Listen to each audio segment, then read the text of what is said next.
पंजाब के पूर्व उप मुख्यमंत्री और कांग्रेस के जनरल सेक्रेटरी सुखजिंदर सिंह रंधावा हमारे साथ है बात करने के लिए। रंधावा साहब, पंजाब में एक लिस्ट आती है, उसके बाद चन्नी जो है अपने घर पर, अपने आवास पर एक बैठक की उन्होंने, वहां नाराजगी जताई लोगों ने कि किस तरह से एक कमेटी बनाई गई, सबसे 1 to 1 बातचीत की है, उसके बाद भी प्रदेश अध्यक्ष और सीएलपी को नहीं बदला गया। और आप दिल्ली में आप गृह मंत्री से मिलते हैं और इसकी अटकलें तेज हो रही है कि क्या एक बड़ी टूट पंजाब में हो जाएगी कांग्रेस के नेताओं की।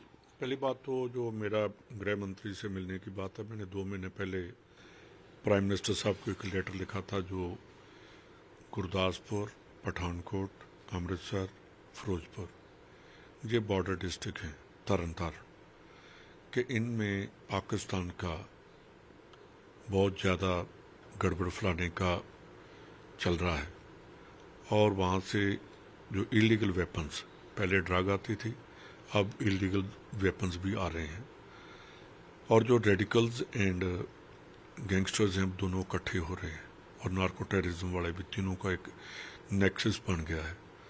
उसके बारे में मैंने एक और 4 पेज की लेटर लिखी थी। तो प्राइम मिनिस्टर साहब से उन टाइम मांगा था, उन्होंने मेरे ख्याल के होम मिनिस्टर साहब को बोल दिया होगा कि आप मिल लो। ये अपनी स्टेट के लिए, अपने एरिया के लिए, अपनी कंस्टिट्यूंसी के लिए, गुरदासपुर के लिए या डेरा बाबा नानक के लिए 13 करोड़ की डकैती होती है और डे लाइट डकैती है। 1.5 घंटा वो शहर में लूट रहे हैं, तो अभी तक उनका पता नहीं किसने पकड़ा, क्या किया।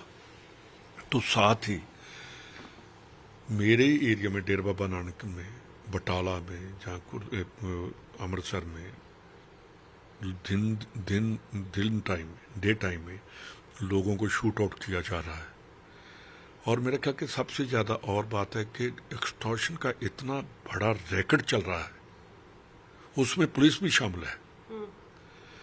तो ये मेरा काम है कि पंजाब का चीफ मिनिस्टर सुनना नहीं चाहता, किसी से मिलना नहीं चाहता। पंजाब का डीजीपी टेलीफोन करो वो हेल्पलेस है, सुनता डीजीपी बहुत बढ़िया सुनते हैं, आगे कॉल भी करते हैं, पर कहीं ना कहीं डीजीपी हेल्पलेस है। एसएसपी भी सुनते हैं, उनके डीएसपी और एसएचओ ही नहीं सुन रहे। तो इसके लिए देखिए, जब टेररिज्म खत्म हुआ था तो उस टाइम पंजाब पुलिस और गवर्नमेंट ऑफ इंडिया की जो पैरामिलिट्री फोर्सेस हैं, दोनों ने मिलकर काम किया था। आईबी, रॉ, ये सभी मिलिट्री इंटेलिजेंस पंजाब की, सभी ने मिलकर काम किया और टेररिज्म खत्म हो गया। पर ये गैंगस्टरिज्म तो बहुत ही छोटा काम है जिनको जल्दी खत्म किया जा सकता है। इसके लिए मैंने उनसे बात की और पता नहीं क्या बवाल उठ गया जी। आप लेकिन आपके साथ कह रहे तरुण चुग वहां पर थे, तो लेकर टाइमिंग, कहीं ना कहीं टाइमिंग को लेकर ऐसी को बात, तरुण चुग मैं तो मिलकर बाहर आ गया। तो अगर कोई बाहर मेरे को मिलेगा कोई पंजाब का, तो मैं नहीं मिलूंगा। और जितने पंजाब के बीजेपी के लीडर हैं, तो इन्होंने और हमने इकट्ठी गैंगस्टर टेररिज्म के टाइम लड़ाई लड़ी है। तो अगर सुखबीर बादल मिलेगा तो मैं नहीं हाथ मिलाऊंगा, कहीं मिल जाए। ये तो वैसे ही टीआरपी बढ़ाने के लिए ऐसी बातें हैं जो हमारे पर्सनल रिलेशन हैं, पार्टी के अलग होते हैं, पर्सनल अलग होते हैं। तो और मोर ओवर मैं प्रेस वालों को कहना चाहता हूं कि अगर मेरे कोई ऐसी बात होती तो मैं उसके ऑफिस में जाता, होम मिनिस्टर के। फिर तो मेरे को जैसे दूसरे लीडर रात को जाते हैं काले शीशे वाली गाड़ी में, फिर जाना चाहिए था। वैसी परिस्थिति बनती दिख रही है आपको? क्योंकि पंजाब में विरोध चल रहा है जिस तरह से। नहीं, आपकी नहीं, ओवरऑल पंजाब। हाँ, मैं तो अपनी कसम खा सकता हूं कि मैंने क्या करना है। आपको तो कांग्रेस में रहना है। नहीं, मेरी बात सुनिए। मेरे को अगर मेरी ऐसी कोई होती, ट्यूसडे को मेरे को कॉल आया कि मिल लो, मैंने कहा मेरी 2 तारीख को हाउस कमेटी की मीटिंग है, उसके बाद मिलने कहने लगे नहीं, फिर 3rd को मिल लो। उस टाइम ना कोई प्रेसिडेंट अनाउंस हुआ था, ना कोई और बात थी। पर ये मेरा राइट बनता है और मैं पार्टी से पहले अपने लोगों के लिए आंसरेबल हूँ। जिन्होंने मेरे को वोट दी है, जिन्होंने मेरे को मेंबर पार्लियामेंट बनाकर भेजा है, मैं पहले उनकी सिक्योरिटी के लिए बात करूंगा, उसके बाद मेरी सिक्योरिटी की। रंधावा जी, सीधा सवाल पूछ रही हूँ, क्या ये जो लिस्ट आई है जिस पर इतना बवाल मचा हुआ है, चन्नी अपने घर पर बैठक बुलाते हैं, वहां पर पूर्व मंत्री, विधायक, कई बड़े नेता पहुंचते हैं और कहते हैं कि चन्नी को अध्यक्ष बनाना चाहिए, क्या उस लिस्ट से आपकी भी नाराजगी है? नहीं, देखो, इतनी 3-4 मीटिंग्स होनी, उसके बाद नाराजगी होनी, तो किसका फॉल्ट है? लीडरशिप का। उनको देखना चाहिए कि ये ऐसी बात क्यों आई। खड़गे जी के साथ बात हो गई, राहुल जी ने फिर अलग अलग बुला लिया, केसी वेणुगोपाल ने कई बार बात कर ली, फिर हम दोनों को बुलाया गया, मेरे को और चन्नी को भी बुलाया। उसके बाद ये बात आनी चाहिए, ये नहीं आनी चाहिए थी। हाईकमांड को क्लियर कट पहले दिन मीटिंग करने की जरूरत ही कोई नहीं थी। हमें कंसोल करने की कभी कोई लीडर वो नहीं कहेगा कि मेरे को ना दो, इसको दे दो। सब अपने लिए बात करेगा, सब अपने लिए बात करते हैं। उसमें वन लाइन एक ऑर्डर होना चाहिए था कि ये बनेगा, अगर मंजूर है ठीक है, नहीं मंजूर तो जाओ, हमारा डिसीजन लास्ट है। तो लीडरशिप ने तो डिसीजन बताया ना कि चन्नी नहीं बनेंगे, राजा वड़िंग ही रहेंगे। मैं वो नहीं कहता। फिर इतनी एक्सरसाइज करने की जरूरत क्या थी? ये तो पहले भी 4 महीने पहले भी सिग्नेचर आगे थे।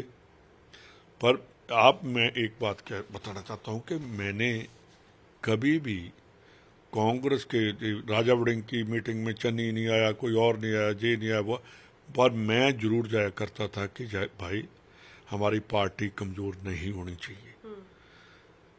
तो अब ये है कि हाई कमांड को आज की मीटिंग से पहले ही उनको बुला लेना चाहिए था।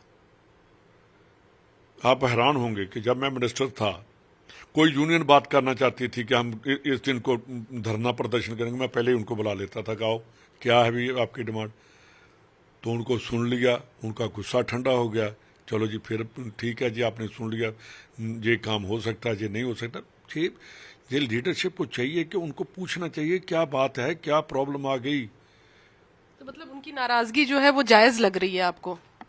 नहीं, उनको देखिए, अगर मेजॉरिटी में है और जो मेन लीडर्स बैठे हैं जिन्होंने अपनी लाइफ कांग्रेस को दे दी, तो उनको सुनना तो चाहिए। इसका मतलब उनके मन में कोई है। आपकी बात हुई चन्नी से? आप उनके समर्थन में हैं या फिर लीडरशिप से आप कोई मांग करना चाहेंगे? कांग्रेस के समर्थन में हूं। मेरे को चन्नी बन जाता, मेरे को कोई प्रॉब्लम नहीं, मेरे को ABCD कोई प्रॉब्लम नहीं। पर हाँ, एक बात जरूर है, पर इतनी कंट्रोवर्सी करने के बाद ये डिसीजन पहले दिन हो जाना चाहिए था कि राजा आपका प्रेसिडेंट है और यही रहेगा। एक लाइन की बात होनी चाहिए थी। आज ये डिसिडेंसी कभी खड़ी ना होती। एक अंतिम सवाल आपसे, क्या इससे कांग्रेस को नुकसान होगा? जो मौजूदा विधानसभा चुनाव आप लोग की दहलीज पे है। मुझे नुकसान क्यों नहीं होगा? लोग मजाक कर रहे हैं। जो कांग्रेस का वर्कर है वो डिमोरलाइज है, और जो दुश्मन है, जो दूसरी पार्टी वाले हमारा मजाक उड़ा रहे हैं। जो ये वीडियो वगैरह डालते हैं तो उसके ऊपर उनको जब हम देखते हैं हमें शर्म आती है कि हमारी ऐसी फोटो आ रही है। तो हाँ, जैसे आपने देखा कि राजस्थान में छोटी सी बात होती है, मैं उसी टाइम भाग जाता हूँ, आप सभी को पता है, या टेलीफोन पर बात करता हूँ।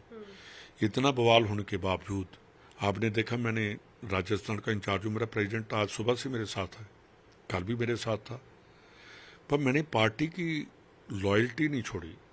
पर कहीं कहीं ऐसा भी लगता है कि जैसे लॉयलिस्ट और जो सिंसियर कांग्रेसी हैं उनको कहीं ना कहीं इग्नोर किया जाता है, इसीलिए ऐसी बात उठती है।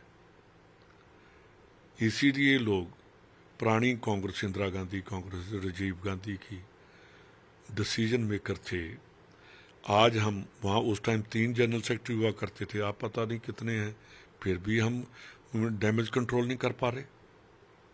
गलती तो फिर जो हम दिल्ली में बैठे हैं, मेरे जैसे बैठे हैं, जो हम डैमेज कंट्रोल नहीं कर पा रहे, तो गलती तो हमारी है।